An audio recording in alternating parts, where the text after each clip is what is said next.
সম্মানিত বন্ধুগণ, ইতিমধ্যেই আমাদের সংগঠনের নায়েবে আমির জনাব ডক্টর সৈয়দ আব্দুল্লাহ মোহাম্মদ তাহের আপনাদেরকে বলেছেন যে আমরা একসাথে বসেছিলাম, কিছু সময় আমরা একসাথে কাটিয়েছি, দুই দেশের স্বার্থ সংশ্লিষ্ট বিষয় নিয়ে আমরা কথা বলেছি।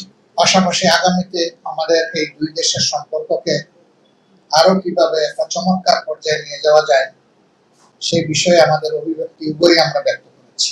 একই সাথে সম্প্রতি যে গণ অভ্যুত্থান হয়েছে এবং একটি কর্তৃত্ববাদী সরকারের বিরুদ্ধে এদেশের কোনো মানুষের যে লড়াই ছিল 15.5 বছর ধরে চলে আসছিল, সেই লড়াইয়ের পরিসমাপ্তি পর্বে আমাদের দেশের ছাত্র তরুণ যুব সমাজ কোটা সংস্কারের দাবিতে যে আন্দোলন গড়ে উঠেছিল, সেই আন্দোলনকে দমানোর জন্য সরকার যে কুৎসিত পথ অনুসরণ করেছিল, সেই পথের কারণেই অসংখ্য জীবনের বিনিময়ে, হাজারো মানুষের ত্যাগের বিনিময়ে, দেশে প্রবাসে একই সাথে লড়াইয়ের বিনিময়ে এই জাতি সাময়িকভাবে মুক্তি পেয়েছে।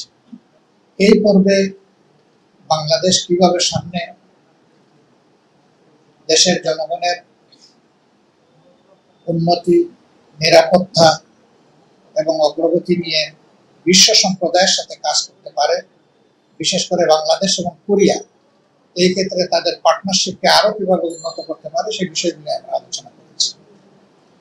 আমরা আলোচনা করেছি সম্প্রতি আন্দোলনে যারা আহত হয়ে তাদের অঙ্গগুলো, মূল্যবান অঙ্গগুলো হারিয়েছেন এবং যারা চোখ হারিয়েছেন অথবা হারাতে বসেছেন, তাদেরকে কোরিয়া তাদের স্বাস্থ্য বিভাগের পক্ষ থেকে কি সহযোগিতা করতে পারে সেই বিষয়গুলো নিয়ে আমরা তাদের দৃষ্টি আকর্ষণ করেছি এবং তারা আমাদেরকে আশ্বস্ত করেছেন যে এই ব্যাপারে তারা ভেবেচিন্তে আশা করছেন তারা যে ভালোভাবে আমাদেরকে কিছু সহযোগিতা করতে পারবেন। এই মুহূর্তে এই সহযোগিতাটা আমাদের বড়ই প্রয়োজন, নইলে অনেকগুলা জীবন আজীবনের জন্য পঙ্গু এবং বিপর্যস্ত হয়ে যাবে। আমরা আমাদের দেশের ডেভেলপমেন্টে তাদের যে স্কিল, অভিজ্ঞতা, সেটাকে কিভাবে আরো বেশি আমরা পেতে পারি সেই বিষয়গুলো নিয়ে আমরা আলোচনা করেছি। একই সাথে কোরিয়াতে বসবাসরত বাংলাদেশিরা আরো কিভাবে বড় অবদান রাখতে পারেন এবং এদেশ থেকে আরো বেশি স্কিল অ্যান্ড স্কিল ওয়ার্কার কোরিয়ায় যেতে পারেন সেই বিষয়গুলো আমরা আলোচনায় এনেছি। আমাদের আলোচনা অত্যন্ত চমৎকার হয়েছে, সন্তোষজনক হয়েছে, আমরা আশ্বস্ত হয়েছি। তাদেরও কিছু কথা ছিল, সেগুলো আমরা মনোযোগ দিয়ে শুনেছি এবং সেই জায়গাগুলো আমরা পরিষ্কার করার চেষ্টা করেছি। আমাদের মনে হয়েছে যে তারা পুরোপুরি কনভিন্সড হয়েছেন আমাদের কথায় এবং আমাদের সমাজ প্রেক্ষাপট সম্পর্কে আমাদের কাছ থেকে তারা একটা স্পষ্ট ধারণা পেয়েছে।